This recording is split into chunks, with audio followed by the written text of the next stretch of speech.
All right, this is Ifeoluwa. Ife for short with me, and today we're going to review The Power of Self-Discipline by Brian Tracy. No excuses. We have an interesting topic to review with you today. This is chapter 18 of this book that is titled Self-Discipline and Marriage. Marriage is an important subject that we need to talk about from time to time, right?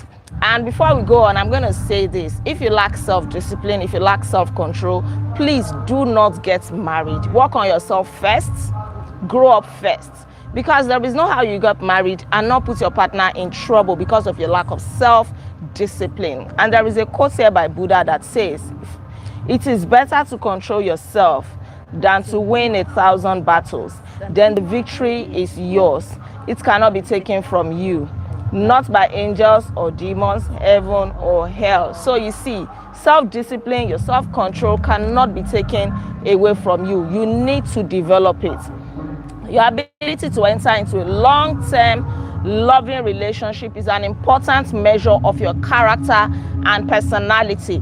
And you know what? The foundational qualities for marriage and loving relationships are trust and respect. It doesn't matter how much you say that you love your spouse. If there is no trust and if there is no respect, that marriage is bound to fail. Unfortunately, many marriages end in divorce. Yes. And many divorced people have multiple marriages, each of which ends in failure. Yet, some people get married once and stay married contentedly for the rest of their lives. Why is this? Why is it that some people get married, they stay married forever, whereas some people get married and they fail? Self-control, self-discipline is very, very important. So the key to a happy marriage is compatibility. You want to make sure that you and your partner are compatible. There is this notion that opposites attract, that if you want to enjoy a lasting relationship, you must marry the person who is your opposite. But then that is not entirely true. Compatibility only works when it comes to temperament. So some people would say, okay, I'm an easygoing person, let me marry somebody who is outgoing, or I'm gentle, I'm reserved, let me marry somebody who is outspoken and all of that. In that case, they can be compatible. One is loud and outgoing and extrovert, the other one is easygoing, introvert, so they can be compatible.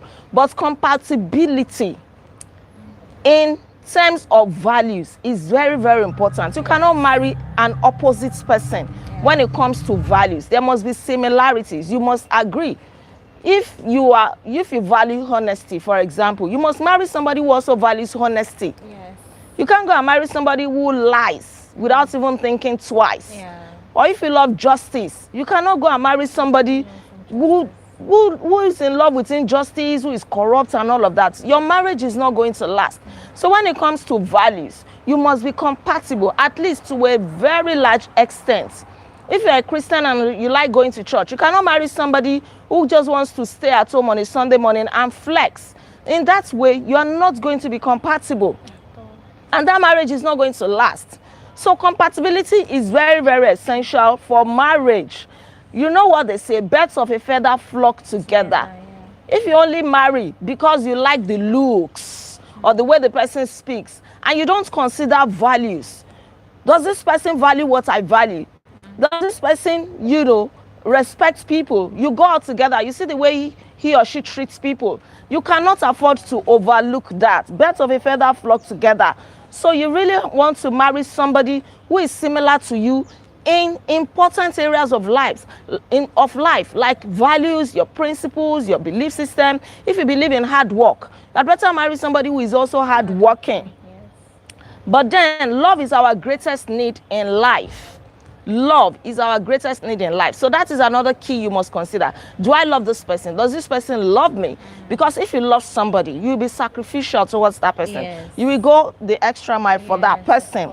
It is said that everything we do in life is either to get love or to compensate for a lack of love. In fact, psychologists generally agree that the root cause of personality problems in adult life can be traced back to love withheld in infancy or childhood. So if you are love starved, you want somebody who will love you, who will make up for the love that your parents did not give you. or the love that you did not enjoy while you're growing up. So you don't want to marry somebody who treats you anyhow, who cannot even go the extra mile for you. People need love like roses need rain. So if you feel that you cannot give love, you can't give acceptance, then there is going to be a problem. Or if the person you want to marry does not love you, or the person does not even accept you, then there's going to be a problem. A happy marriage requires tremendous self-discipline. And Apostle Paul says in the book of Corinthians, it defines love. It says, love suffereth long, love is kind, love envieth not, love suffereth long. Okay, love does not avenge itself, it is not puffed up, love does not behave itself unseemly, it does not seek its own, it is not easily provoked, love does not think evil, love rejoices not in iniquity, love rejoices in the truth, love beareth all things, love believes all things, love hopes all things, endures all things, love never fails. So love is an important ingredient to a happy marriage. It is very, very important. But then different strokes require different tolerance and discipline.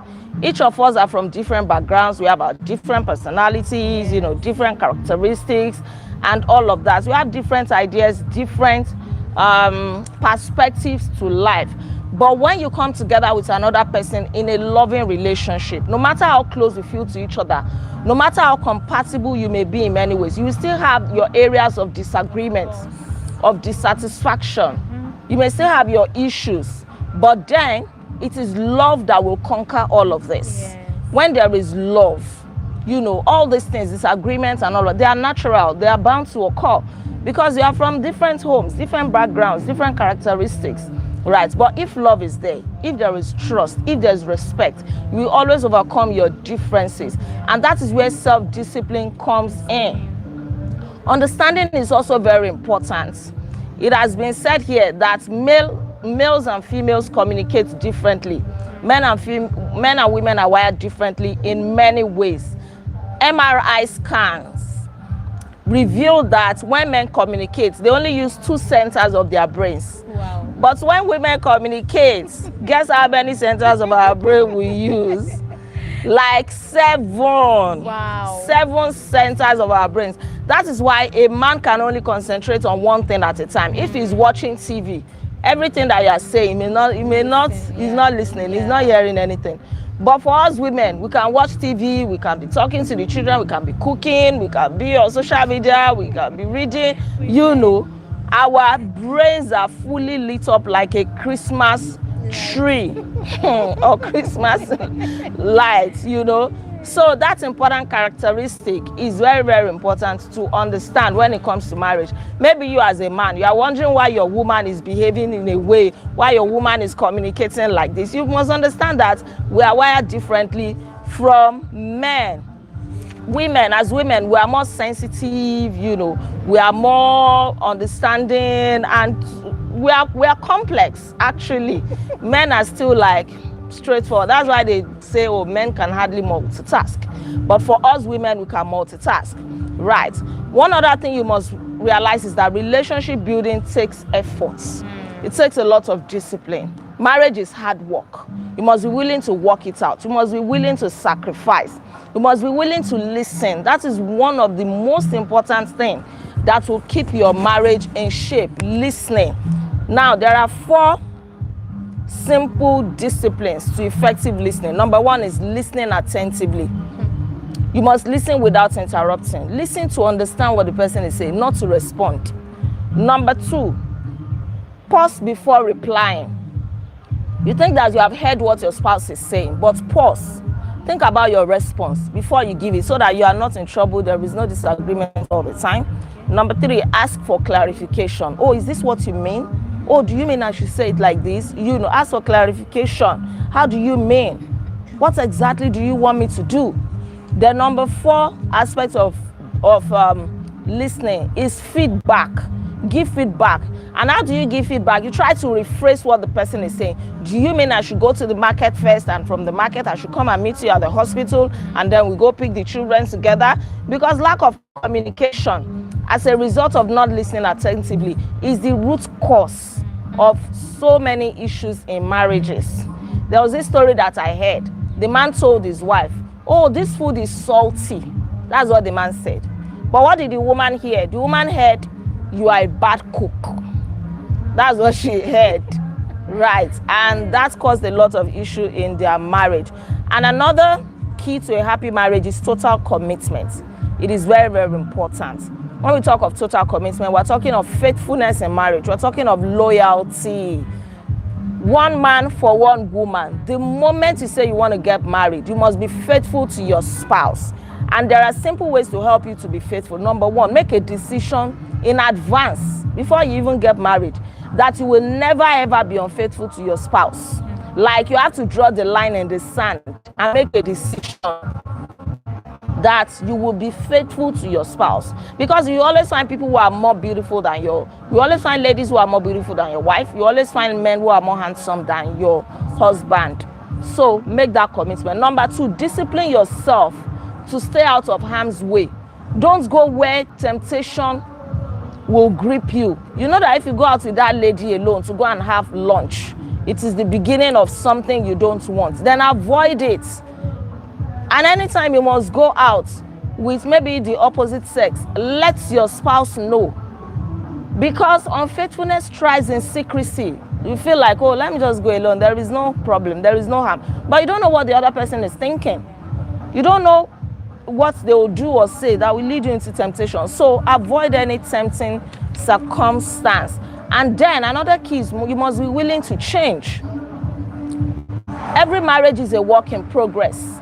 So be willing to change as your children are coming, as your financial situation is changing. You know, be willing to change with age, with time, with childbearing, with financial circumstances. There are 4 ways that you can change your life. First, you can do more of some things. You do more of some things in your marriage to make your marriage work. 2, you can do less of some things. Maybe some things that are causing conflicts in your marriage or your spouse does not like. Do less of them. Then 3rd, you can start doing something you have never done before. Maybe to spice up your marriage or to make your spouse happy. You know, you go out of your way. And number 4, okay, that's 3. Number 4, you can stop certain things altogether. To say this thing is affecting my marriage, then you stop it. And here are 4 questions you should always ask. Number 1, is there anything I am doing that you would like me to do more of? Ask your spouse. Then number 2, is there anything that I'm doing that you would like me to do less of? Then number 3, is there anything that you would like me to start doing that I am not doing today? Then number 4, is there anything that I'm doing that you would like me to stop doing altogether? I don't know if I mixed up the numbers, right? And also note that your spouse should be your best friend. You should never be more comfortable with somebody else than your spouse. Let your spouse be your best friend.